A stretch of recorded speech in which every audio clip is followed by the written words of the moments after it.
the hands of terrorists. 2 of the nation's largest states raised the minimum wage to $15 an hour. Then, ahead of next week's primary, a look at a new voter ID law. A NewsHour report from on the ground in Wisconsin. We don't think it's unreasonable to take some precautions to assure that people won't cheat. And it's Friday, analysis of the week's news with Mark Shields and David Brooks. All that and more on tonight's PBS NewsHour.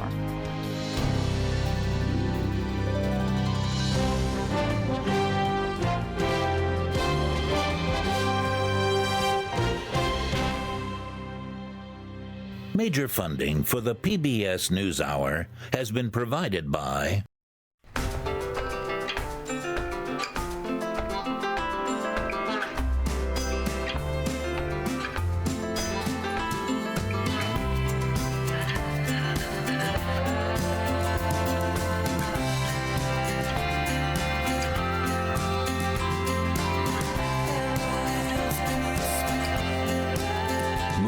economy for 160 years.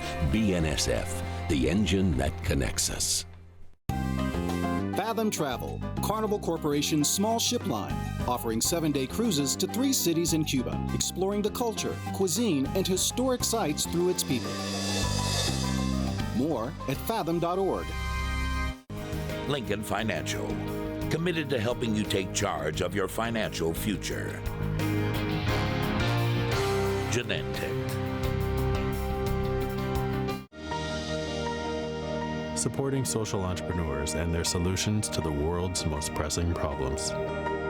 SkollFoundation.org. The Ford Foundation, working with visionaries on the front lines of social change worldwide. And with the ongoing support of these institutions.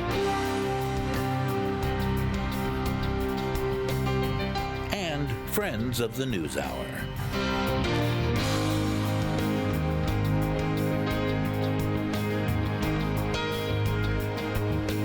This program was made possible by the Corporation for Public Broadcasting and by contributions to your PBS station from viewers like you. Thank you.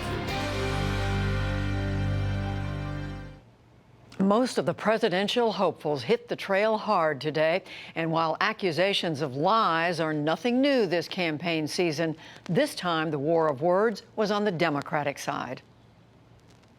If I'm so fortunate enough to be your president, I will never forget New York. Despite the cheerful greeting, the jabs are getting sharper in the Democratic contest. Here's Hillary Clinton Thursday, after she was confronted with accusations she's taken money from the fossil fuel industry. I am so sick. I am so sick of the Sanders campaign lying about me. I'm sick of it. Bernie Sanders fired back this morning in a TV interview. Well, I'm not crazy about people disrupting meetings, but the fact of the matter is Secretary Clinton has taken significant sums of money from the fossil fuel industry. The nonpartisan Center for Responsive Politics says it is a fraction of 1% of Clinton's fundraising. The candidate herself focused elsewhere today, talking manufacturing with business owners in Syracuse.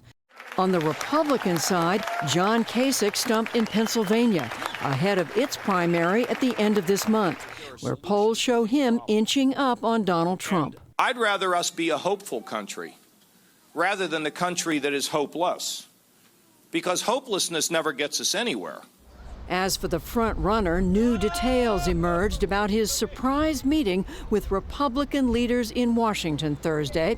Here's RNC Chair Reince Priebus on their discussion about the party's convention in Ohio. We did talk about unity and working together and making sure that when we go to Cleveland and we come out of Cleveland that we're working in the same direction. And part of that is just talking more and making sure that we've got open channels of communication. So it's pretty normal stuff. Meanwhile, a pro-Trump TV spot hit the airwaves in Wisconsin, where candidates face their next major test on Tuesday. And Ted Cruz, he wanted to let in more Syrian refugees and give amnesty to illegal immigrants. That won't protect my family. Donald Trump will. Ted Cruz will campaign in the Badger State later tonight. And we'll get a report from our own John Yang, who is in Wisconsin, later in the program. In today's other news, the U.S. economy added 215,000 new jobs in March, thanks to gains in the construction, retail, and healthcare industries. The increased hiring encouraged more Americans to look for work and caused the unemployment rate to tick up slightly to 5%.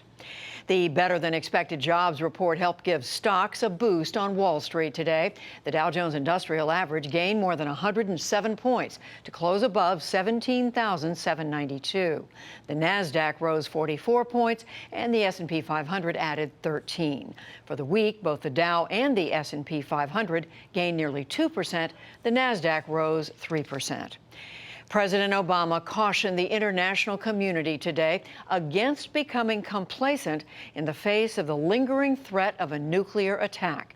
At the same time, the president hailed efforts to reduce stockpiles of highly enriched uranium, which could be used to build a nuclear weapon. We'll take a closer look at the progress made at this week's nuclear summit right after this news summary.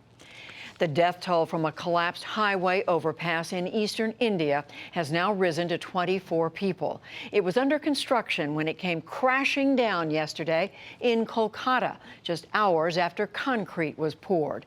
Rescuers continue to sift through the wreckage today, but said there is little hope of finding more survivors. Police have detained 5 construction company officials on possible culpable homicide charges. Back in this country, thousands of Chicago public school teachers went on strike today, shutting down the nation's 3rd largest school district. Educators and their supporters protested funding cuts and sluggish contract negotiations. Bargaining between school officials and the teachers' union has gone on for more than a year without a final agreement. It is a shame that in order to make our voices heard, we've had to close every school in the city. It is a shame to make our voices heard that we've had to go on strike. And yet, if that's what we have to do, that is what we will do. Almost 400,000 Chicago public school students were impacted by today's strike. And the storm system that sparked flooding and twisters along the Gulf Coast has headed east. The Carolinas were under a tornado watch for much of the day, and the National Weather Service confirmed one twister touchdown near Allentown, Georgia. Heavy winds could be seen whipping across central Georgia this morning, a day after at least 4 tornadoes hit Louisiana, Mississippi, and Alabama. No serious injuries were reported. Still to come on the NewsHour, a world summit to ensure the security of nuclear material. 2 states raised the minimum wage to $15 an hour. The impact of tougher voter ID laws in Wisconsin, and much more.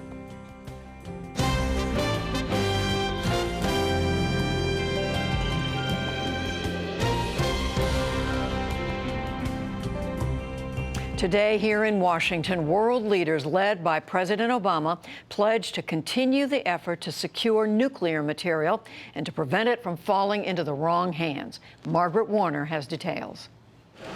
It was President Obama's 4th and final Nuclear Security Summit, an event he launched in 2010. With less than 10 months remaining in office, he used the meeting of more than 50 world leaders in Washington to showcase progress on one of his signature foreign policy initiatives, to secure nuclear material and sites worldwide. This is a perfect example of a 21st century security challenge that no one nation can solve alone. And the good news is we've made significant progress. But the summit comes amid growing fears that terrorists could get their hands on this deadly material. New evidence of that danger, a raid in Brussels last November at the apartment of a suspected Paris attack planner. It uncovered surveillance video of a nuclear official working at a Belgian research facility. There is no doubt that if these madmen ever got their hands on a nuclear bomb or nuclear material, they most certainly would use it to kill as many innocent people as possible. It would change our world. So we cannot be complacent. Even so, administration officials say the video didn't tell them much they didn't already know about the Islamic State's intentions. What really keeps them up at night, they say, is something else. Unpredictable North Korea's growing pace of nuclear tests and missile launches and ever more bellicose language. Pyongyang released a propaganda video last Saturday called Last Chance that depicted a nuclear strike on Washington. And just today, South Korean officials in Seoul said the North fired a short-range missile into the sea. In Geneva, North Korea's ambassador to the United Nations said his country will keep pursuing its nuclear and ballistic programs as long as joint U.S.-South Korea military drills continue. Back in Washington, there was progress apart from North Korea. Nations have improved their nuclear security, including stronger regulations and more physical security of nuclear facilities.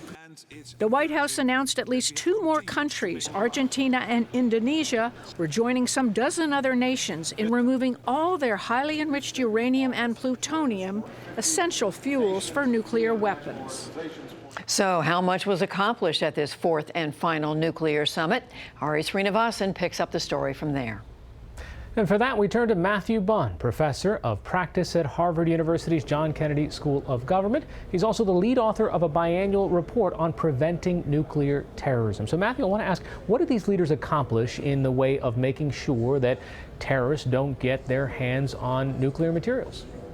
Well, I think we've seen some solid progress at this summit today. We've got finally the entry into force of a key nuclear security treaty that provides a better legal foundation for our nuclear security work, and China has agreed to implement an initiative that focuses on all of the IAEA, that is the International Atomic Energy Agency, nuclear security recommendations and accepting peer reviews. We've got hundreds of kilograms of weapon-grade highly enriched uranium and plutonium removed from Japan, and these 2 countries committing to eliminate all the weapons-usable nuclear material on their soil. But I think we also see some missed opportunities. We still have no global rule that says if you have a nuclear weapon or the materials to make one, it should be at least this secure. And we have only modest strengthening of the nuclear security institutions that will have to take up the slack when we're not meeting at the summit level anymore. Right, so there is an agreement that there will be continued meetings, right, but it won't be between presidents. That's correct. So essentially a group of interested states have agreed to keep meeting at a senior official level once a year or so on the margins of International Atomic Energy Agency meetings to try to keep the attention on nuclear security and get us on a path to continuous improvement in nuclear security.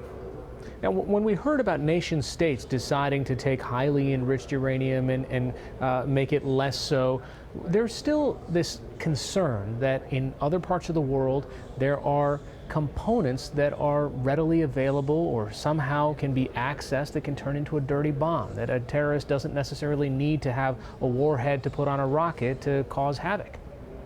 Well, what we're worried about is not really a warhead on a rocket. There are really sort of 3 sets of things you might worry about. One is terrorists getting hold of nuclear material that they could use to make an actual crude nuclear bomb. Unfortunately, repeated government studies have concluded that it is plausible if a sophisticated terrorist group got hold of highly enriched uranium or plutonium, that they could make a crude bomb that could incinerate the heart of a major city. That's one concern. Another concern is sabotage of nuclear facilities, causing an accident like the Fukushima accident that we saw a few years ago. And then the third concern is getting hold of this radiological material that's used for many very beneficial purposes in hospitals, in industrial sites, and elsewhere. But if terrorists got it and then spread it over an area, they could cause panic, force us to evacuate several blocks of a city. It could cause some major economic disruption. Probably wouldn't kill anybody beyond those killed by the explosives used that might be used to disperse the radioactive material. I mean, you just rattled off hospitals, academic institutions, all places outside of military facilities. Is there any sort of security level standard that says let's protect all of these things because they could be used in a dirty bomb?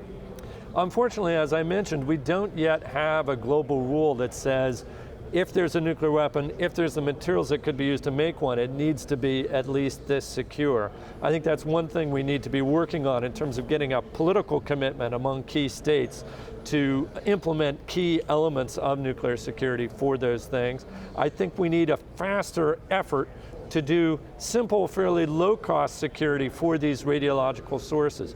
Things like making sure there's a security camera that sends a signal to the local police, making sure the machine where the source is embedded inside a huge machine is built so you can't take the source out without special equipment. Let's also talk about who wasn't there. Russia was absent at this, and there are a lot of people concerned that Russia has one of the largest stockpiles of nuclear material. That's right. Russia has the world's largest stockpile of both nuclear weapons and the material you could use to make nuclear weapons, and it's in the world's largest number of buildings and bunkers. Now, to be fair, security in Russia is dramatically improved compared to what it was a quarter century ago. But there is still work to be done, and unfortunately, Russia has cut off most of the very useful cooperation that the United States and Russia had on nuclear security, and then refused to participate in this fourth of the nuclear security summits. There are other channels where the United States and Russia are still cooperating on these issues, but I think we need to put a focused effort on rebuilding a different kind, a more equal kind of cooperation between the United States and Russia. We have a special responsibility as the countries with the biggest stocks. And finally, I want to ask about India and Pakistan. What's the level of concern about how secure the materials are in those countries? Well, both of those countries take nuclear security very seriously, as does Russia, but in Pakistan in particular, they have the world's fastest growing nuclear stockpile with some of the world's most capable terrorists in the same country. And so that's inevitably a serious concern. In India also, they have a serious terrorist threat, not as big as in Pakistan, but quite serious. So there's more to be done in both of those countries. But I would argue really there's more to be done in pretty much every country where this material exists, including in the United States. All right, Matthew Bond, thanks so much. Thank you.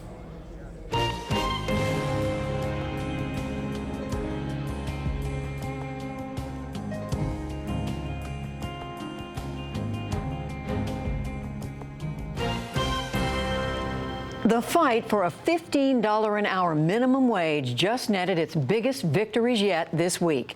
Yesterday, lawmakers in California voted for a bill that will raise the state's minimum wage to $15 by 2022. On Monday, Governor Jerry Brown is expected to sign it into law. Last night, New York Governor Andrew Cuomo said he reached a budget deal, hiking the minimum to $15 in New York City by the end of 2018. Suburbs and other parts of the state would reach that level in 2021. The combined moves could affect as many as 10 million workers. But there are continuing questions about whether that level of wage might have unintended consequences. We explore that now with two who watch this closely from different political lenses. David Cooper is with the Economic Policy Institute, and Douglas Holtz-Eakin is with the American Action Forum. And we welcome both of you to the program.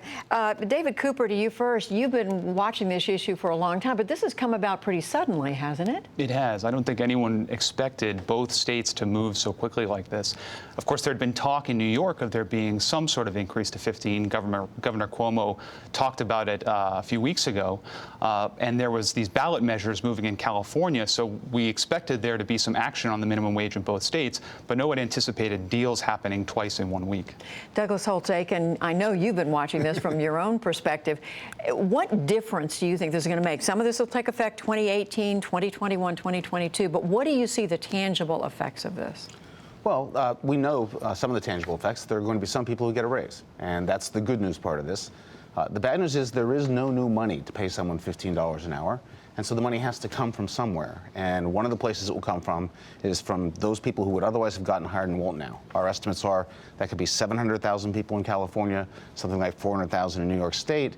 And it seems odd to me that it would take money from someone who hasn't got a job to give it to someone who has a job. And that's a problem with the minimum wage.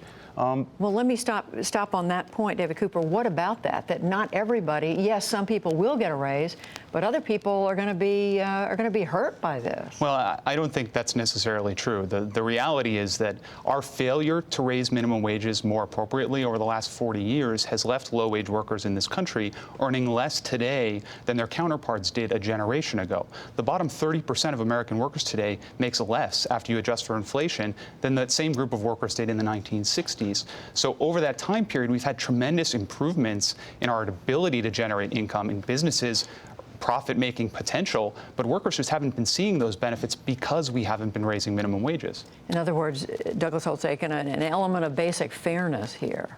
It's not the business community's job to deliver fairness. It's the government's job. And one of the things that's wrong with the minimum wage is that of the increases that come with going to 15, only 7% go to people who are in poverty. It's very, very poorly targeted on those who are genuinely in need in the United States. There are better approaches that do not cost jobs, approaches that actually target people in poverty. They're the Earned Income Tax Credit and other such subsidies. We should be focusing on things that are pro-work and targeted on those who have the biggest need. What about, David Cooper, the uneven nature of this? The fact is, as Doug Holtz-Eakin is referencing, that, you know, some people, for some people, this will be an appropriate boost. For others, it either won't be enough or it may be too much if you live in a community where this represents a giant increase. Well, that's an interesting question. I actually do agree with Doug that it is government's role to enact policies that bring about fairness, but I would say the minimum wage is one of those policies that government uses to achieve those outcomes. In terms of the size of the increase, you know, every study that has looked at increases in the minimum wage has concluded that the group of low-wage workers makes more at the end of the day or at the end of the year than they would have otherwise. So set aside what these effects may be on employment, because, you know, frankly, these increases are larger than most of what's been studied. So I don't think we can say definitively what those effects will be. But we do know pretty confidently that at the end of the day, low-wage workers on the whole are going to make a lot more money as a result of this increase. And why isn't that a good thing? If you're one of the low-wage workers who has a job or keeps a job, that's great. But why would you want to endanger the others and not get them the help when we have other tools that would get them the help? And I think we know that, you know, California from $10 to 15 is a 50% increase. New York State up to 15. We're in uncharted territory, and both states, I think, have acknowledged the reality of how risky this is for their workers, because they've both put in essentially circuit breakers that say, you know, if we lose employment, if we lose retail sales, this is off. And I think that's an appropriate recognition of the danger of doing this too quickly in such a dramatic way. It is the case, David Cooper, that both states have put in, if you will, conditions, right, so that if you get along the road a certain distance and it isn't benefiting, right, as it should, then they can undo some of this increase. And I think that's perfectly reasonable, because these are bold proposals. These take us out of the experience that we've had in the last few decades in the United States, at least at the national level. But these aren't that bold when you look at what other countries have done, and even what where states have been in the United States before. In 1980, we had 10 states that had a minimum wage level that was essentially the equivalent of what California is targeting. When you look at the ratio of what minimum wage workers are being paid to what the typical worker is being paid. Other countries, advanced countries like France, have a minimum wage at a comparable level right now. The UK has instituted a plan to get to a similar level in a few years. And Australia had a minimum wage at this level back in the 1990s. So this may be new territory for the United States, but it isn't like we are entering into a whole new area. What about that? Well, I think the key is that this isn't the right way to raise wages, right? What we've done to raise wages in the United States traditionally is have tight labor markets. The late 90s under President Clinton would be the high water mark of recent years. That's part of the recovery that we just really haven't seen. We haven't seen the tight labor market. And over the longer term, if you have good productivity growth, if you have an economy that has great growth potential, you can give higher wages without having to raise prices or hurt shareholders. That's the recipe for success. There's nothing about raising the minimum wage to 15 that helps any of that, and those are problems we have right now. It is an arbitrary number, isn't it? You know, to jump, in many cases, we're talking about from $10 to $15 an hour. Not entirely. You know, when you look at what it actually takes for someone to have a modest but decent standard of living in most cities in the United States, you're talking about a wage somewhere around $15 an hour. And actually, if you look at where the federal minimum wage historically, back in the late 1960s, just in terms of dollar value, it was the equivalent of about $10 an hour in today's dollars. So if you're going to phase in a minimum wage increase to get us back to at least where we were in the 60s, and you're looking out 4 or 5 years, you've got to be setting a target somewhere in the range of $11, $12, $13 an hour to account for the fact that there's going to be inflation over that time period that's going to eat away at that value. Douglas Holtz-Eakin, go ahead. Yeah. But don't look back, look forward, right? It means nothing to say this in 1960, this in 1980. This is where we are. We've got dramatic problems in the labor market that are a source of real pain to Americans. We need to have better policies to get faster growth and get the productivity I mentioned.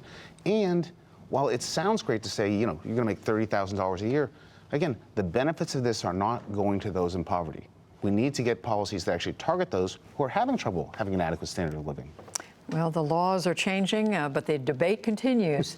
And we thank both of you for joining us tonight to talk about all this. Thank you. Douglas Holtz-Eakin, David Cooper, we thank you.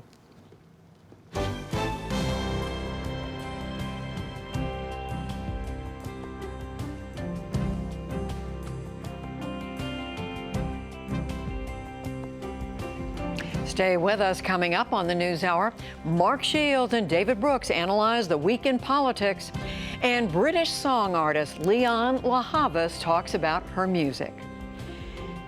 But first, it's been a primary season with long lines, such as the ones at polling stations in Arizona last week. And now the focus shifts to Wisconsin, where next Tuesday's presidential primary will be its first statewide election with a new voter ID law in effect. John Yang reports from Milwaukee.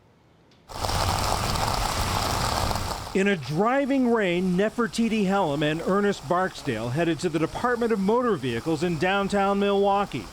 Neither Nefertiti, who walks with a cane because she has lupus, nor her boyfriend Ernest has a photo ID, and they'll need one to vote in next week's presidential primary. Starting this year, the path to the polling place for many Wisconsin voters includes a stop at the DMV, trying to obtain an ID to vote, which has severely cut its hours across the state. They filled out forms, had their pictures taken, and waited to hear how they would fare. You want this ID for free, so you will check yes. Okay. All with the help of community organizer Anita Johnson. Wisconsin's strict new voter ID requirement was signed into law in 2011 by Republican Governor Scott Walker. It's part of a package of election law changes the Republican-controlled legislature approved along party lines. Implementation of the law had been delayed by the courts, and then last year the U.S. Supreme Court allowed the law to take effect even as a challenge to part of it moves forward. Opponents say as many as 350,000 otherwise eligible voters may be disenfranchised, many of them poor and people of color. Neil Albrecht heads Milwaukee's election commission. He's appointed by the city's mayor, a Democrat. We've seen lawmakers change the hours and the number of days that early voting can occur. We've seen restrictions around voter registration, and we've seen things like the photo ID law. All of those can have some effect on voter participation in an election. Across the country, 16 states have new voting restrictions in place in this presidential election year. Wisconsin is one of 10 states with tough voter ID laws. It allows only limited types of identification, including a driver's license, a state ID, or a passport. Proponents say the new law prevents voter fraud. Rick Essenberg is president of the conservative Wisconsin Institute for Law and Liberty. We don't think it's unreasonable to take some precautions to assure that people won't cheat. And I don't quite follow the argument that voting is the one area in life where no one will cheat. People cheat on their taxes, they cheat on their spouses, they cheat in a variety of ways, and I don't know why voting would be something that would somehow be immune from that unfortunate human impulse. Critics say voter fraud is rare. Certainly not at a significant enough level to warrant something that will present such a significant barrier to voters. I often hear the question, well, how many cases of voter fraud are acceptable?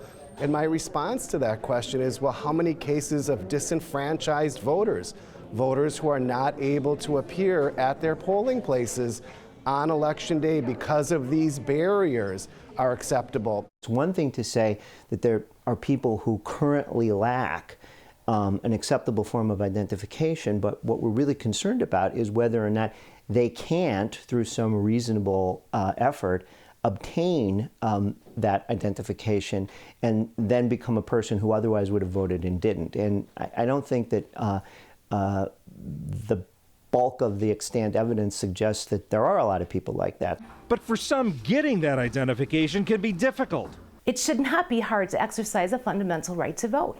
Take the case of Laura Patton and what she went through with her 18-year-old daughter, Mara, who was adopted from Romania when she was 3. We went to gather the documents. I went to the DMV website first to check the hours. Made a little checklist. Okay, I've got the W-2, I've got the birth certificate, and off we went.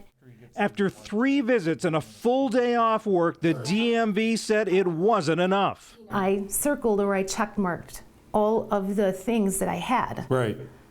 And I kept scratching my head thinking, okay, I've got this. I showed you that. And it still didn't work. It should have worked. A DMV official said she took what she needed on the first try. Mara and her brother and sister are all adopted from Romania. And so voting for us is obviously important just as Americans. It's kind of a house rule. You vote. You do. We can vote against each other too, but you definitely vote. Alongside her older brother and sister, Mara voted for the first time in February's local primary. And I just need proof of address. Got that? Perfect. Which takes us back to Ernest and Nefertiti's trip to the DMV. Ernest had all his documents and got what he needed to vote on Tuesday. But Nefertiti? You have a birth certificate or a passport? I don't have a birth certificate. Because of that, she'll have to wait. I would say that you probably will hear something within 14 days or so. I was a little upset, but I mean, you know, that's the law, so I can't, you know, I'm not going to break the law just because I want to do something. So I can't really get upset, but yeah, I am kind of disappointed because I did want to vote. Nefertiti and Ernest said even though the results were mixed, they couldn't have done this without the help of community organizer Anita Johnson. It's very intimidating. The only way most people get a chance to participate in democracy is by voting. You are stopping people, this government is stopping people from participating in democracy. Election officials say they'll be watching closely on Tuesday to see what the new law brings. For the PBS NewsHour, I'm John Yang in Milwaukee. And now for more on the run-up to next Tuesday's primary showdown in Wisconsin and the rest of this week's news, we turn to the analysis of Shields and Brooks. That is syndicated columnist Mark Shields and New York Times columnist David Brooks. So, as we just heard in that report from John Yang, some really, I guess, disturbing repercussions from the change in their voter ID law. And you can comment on that, but I also want to ask you about the fact that the polls, David, are showing both front runners, Hillary Clinton and Donald Trump, running behind.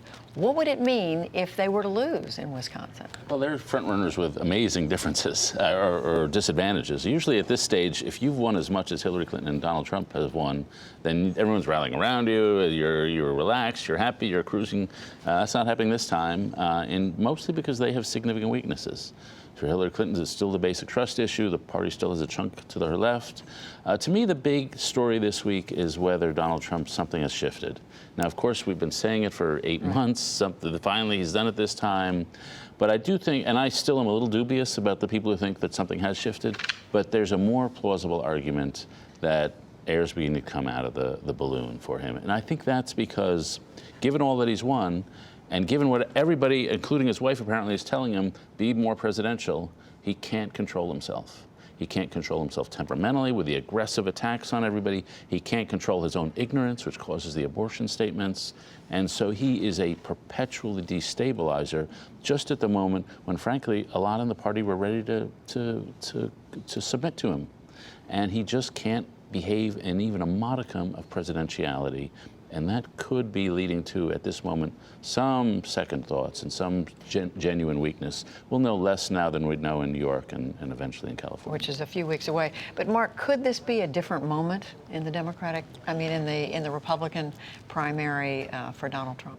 Wisconsin, it's fair to say, it will have amounted to a vote against the Democratic Party establishment. If Donald Trump loses Wisconsin, it'll be a vote for the party establishment, because the party establishment is just united ranks behind whom? Behind Ted Cruz, whom they can't stand, whom they don't like. But he has one compelling virtue. He's the only person who can beat Donald Trump. He's the only alternative. So if in fact, the result arrives as you described it, Donald Trump losing, it will have been a rejection of Donald Trump. There's no issue that's driving the Cruz campaign. It isn't like Ted Cruz had a cathartic experience and became this compellingly personable and gregarious candidate and likable. It'll be a vote against Donald Trump. I would pick up on one point, especially that David made. Donald Trump is criminally uncurious. I think uncurious. Uncurious. I mean, whether it's saying that after the 1991 Persian Gulf War, when the United States and the coalition drove Saddam Hussein's troops out of Kuwait, that Kuwait didn't contribute a nickel. Kuwait contributed $16 billion. Maybe they should have contributed more. But I mean, he just, not knowing the nuclear triad was, air, sea, and land. I mean, he's uncurious. I think it is a direct consequence of great wealth. Having spent my life, early part of my life, raising money politically in campaigns, I found myself in the company of very rich people whose opinions were given apple polishing approval by the flatterers and sycophants in their court, who went unchallenged in absolutely factually erroneous statements, and by including me, who was just looking for money from them for my candidates. And I really think this is it. No one told Donald Trump. Donald Trump never thought about the abortion issue. This is an issue that is. This is the interview he did this week with Chris Matthews. Chris Matthews, to his credit, did a determined job of interrogation. I mean, this is an issue in which America has been divided for 43 years. I mean, really nationally divided.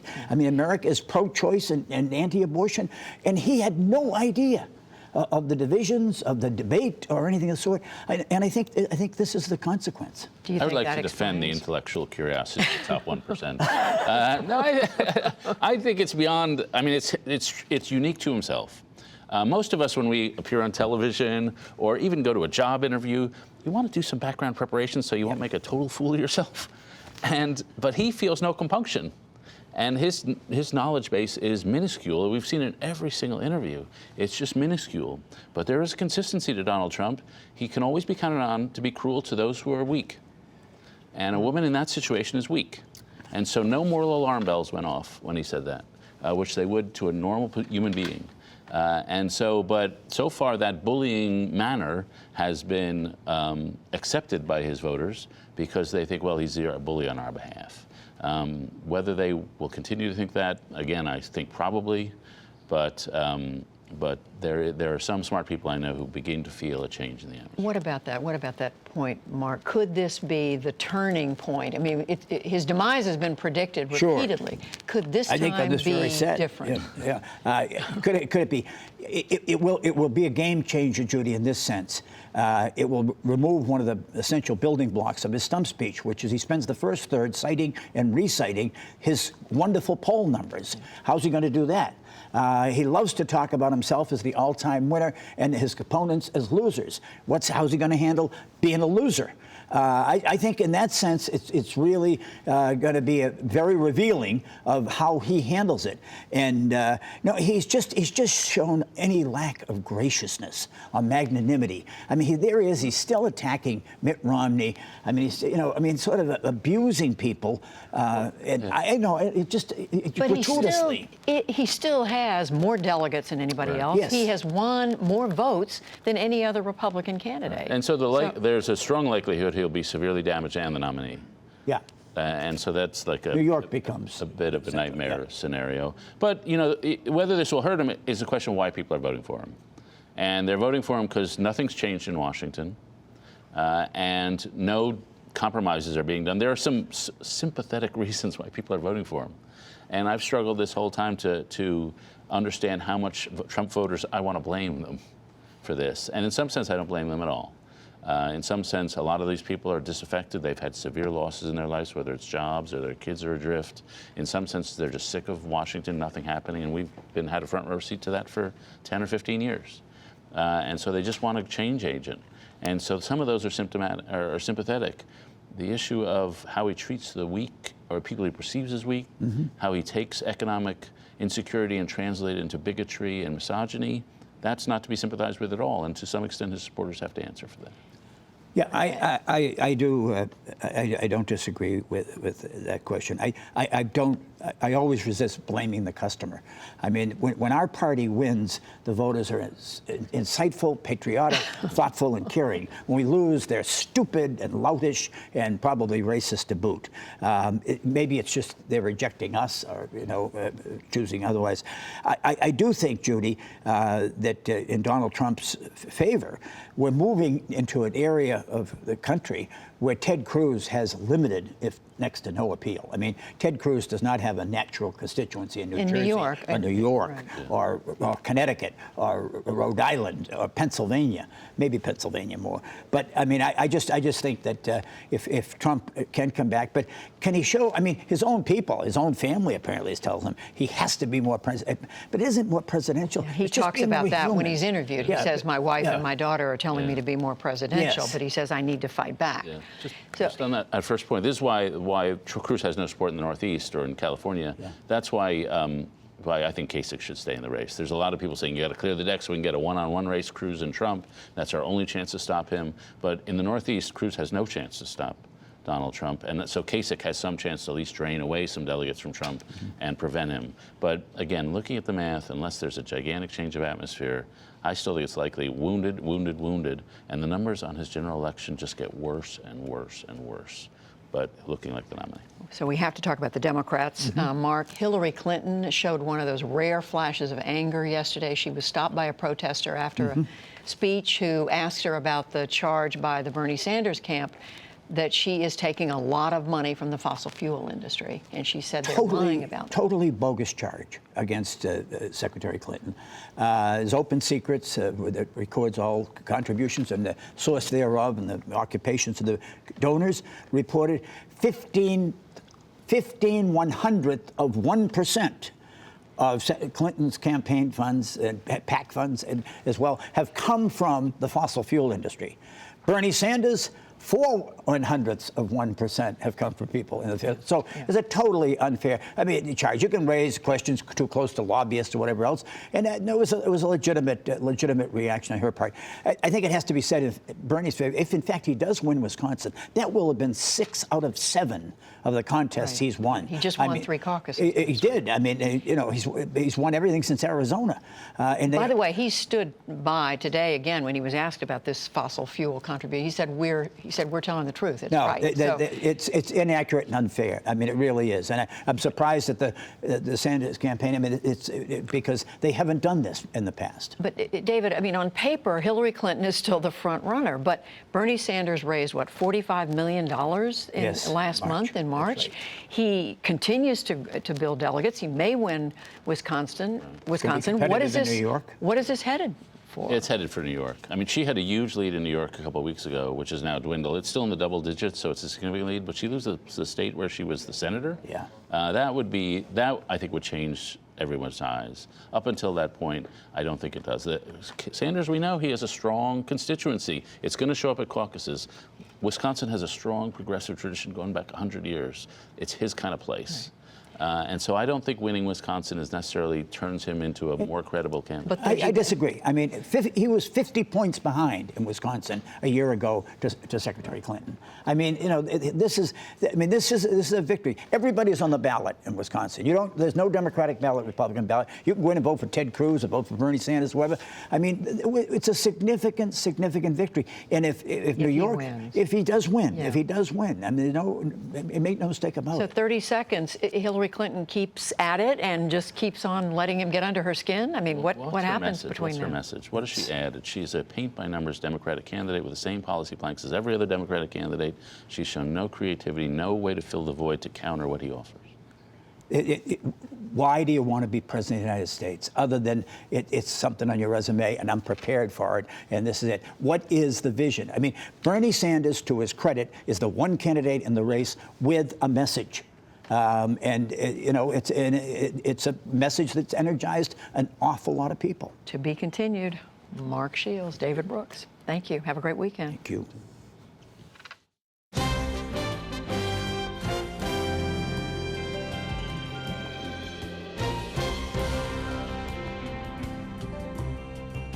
The Syrian army captured the city of Palmyra this week, reclaiming it from ISIS, whose militants took over the city last year.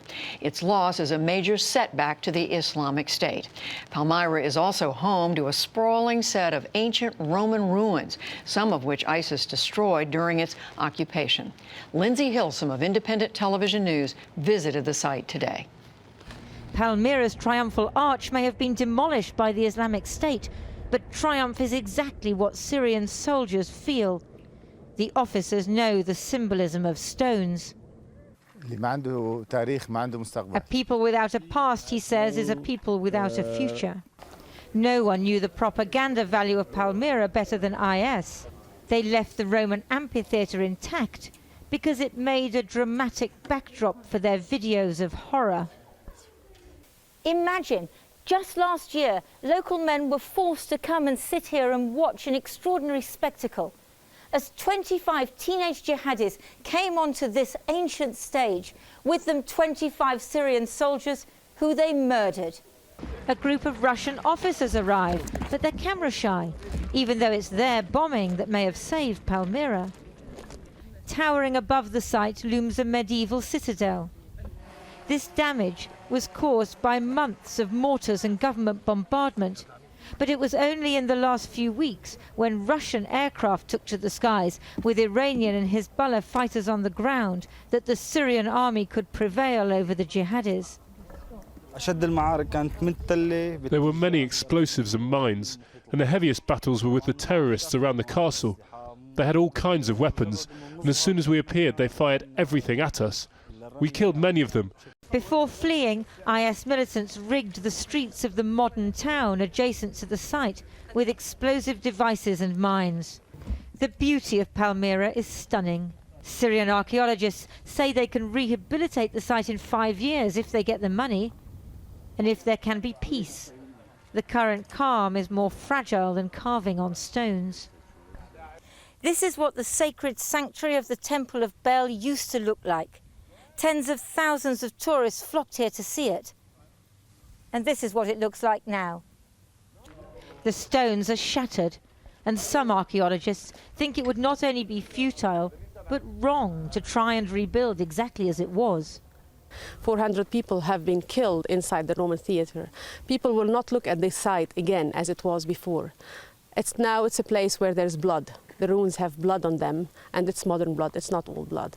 Can we treat it the same way, as if this never happened before? The battle for Palmyra has not only changed the course of this modern war, but changed forever this precious ancient site.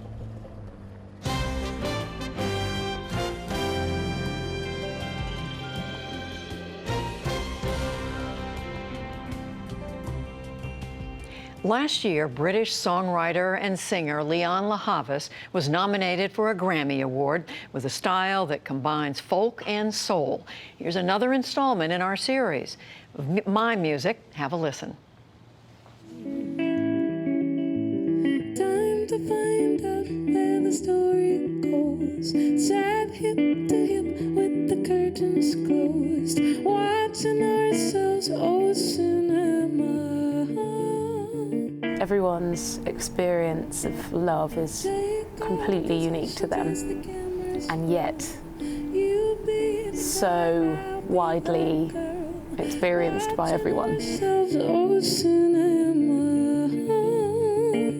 But honestly, I just write how I feel, and I try to figure out the essence of what I'm feeling, and that is normally the stronger part of the lyric. She's found on the Brooklyn Bridge, and she's truly at home. My name's Lianne La Havas, and I'm a musician from London. Shining for her. There's a thirst in her eyes and her heart.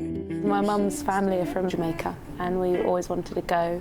So I went with her in 2014 and had an amazing time. It was very moving. And does the mirror world go on forever?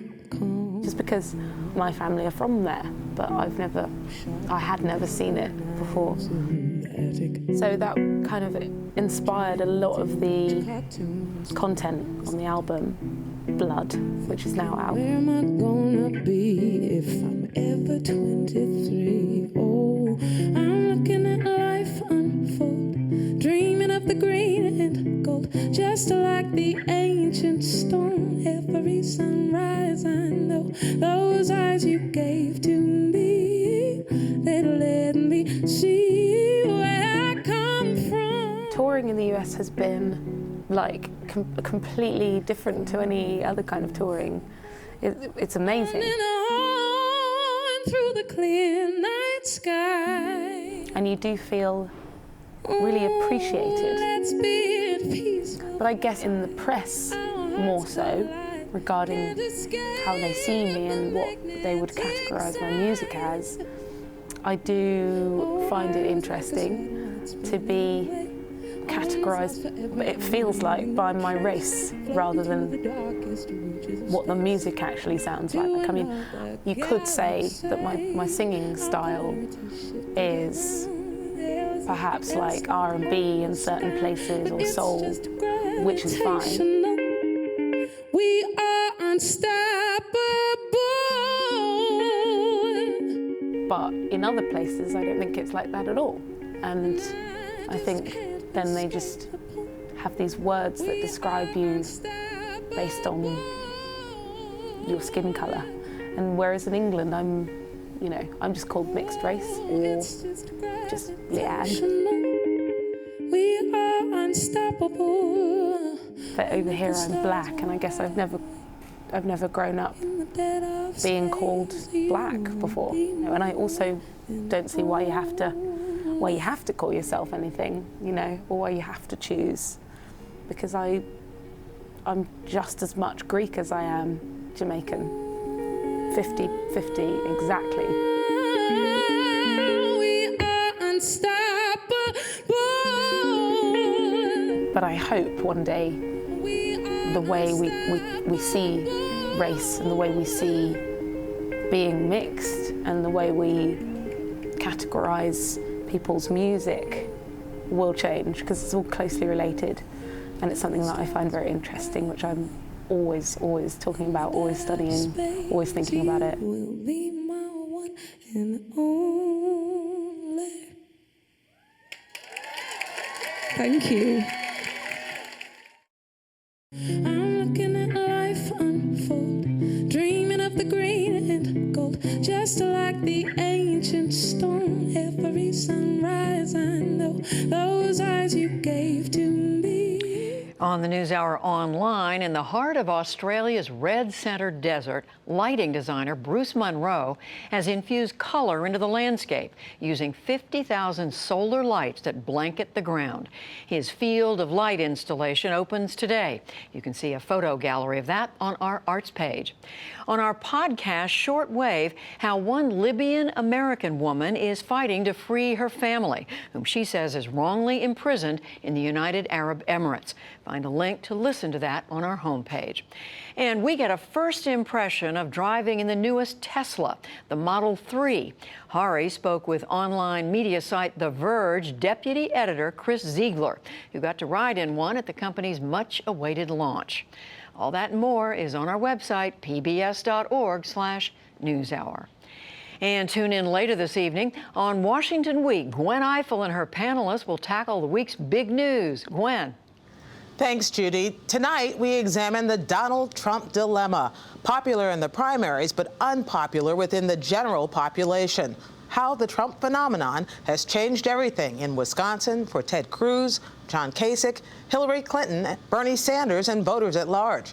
For that, we turn to reporters from the New York Times, the Washington Post, CNN, and Reuters. That's tonight on Washington Week.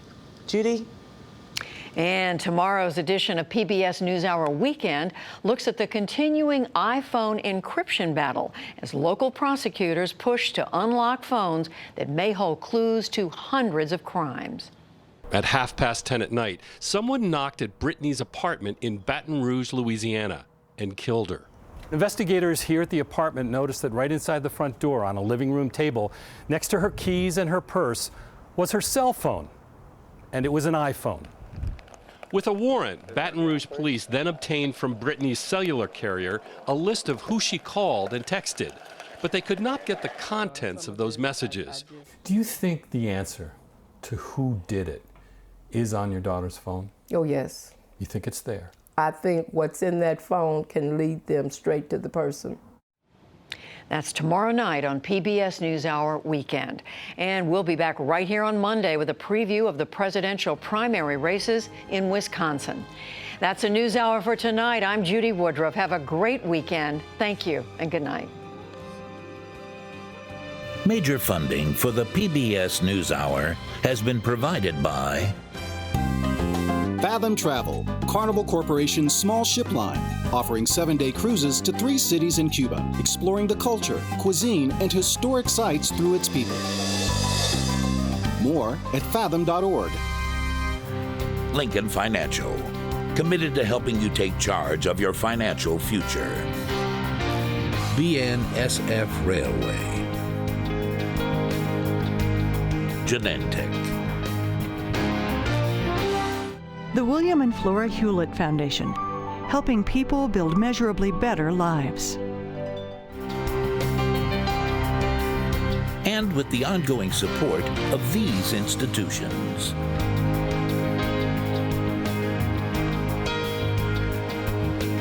This program was made possible by the Corporation for Public Broadcasting and by contributions to your PBS station from viewers like you. Thank you.